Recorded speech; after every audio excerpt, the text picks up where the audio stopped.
மூக்கு செஞ்ச மண்ணு அது மூணாறு, பட்டு கண்ணா செஞ்ச மண்ணு அது பொன்னூறு, காது செஞ்ச மண்ணு அது மேலூரு, அவதடு செஞ்ச மண்ணு மட்டும் தேனூரு. கருப்பு கூந்தல் செஞ்சது கரிசப்பட்டி மண்ணுங்க, தங்க கழுத்து செஞ்சது சங்ககிரி மண்ணுங்க,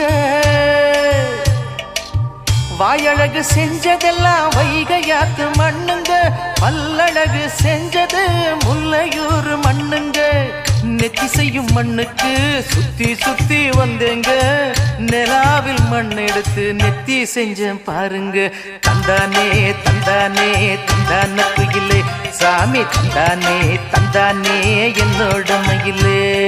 தஞ்சாவூர் மண்ணு எடுத்து தாமிரபரணி தண்ணிய விட்டு சேர்த்து சேர்த்து செஞ்சது இந்த பொம்மை. இது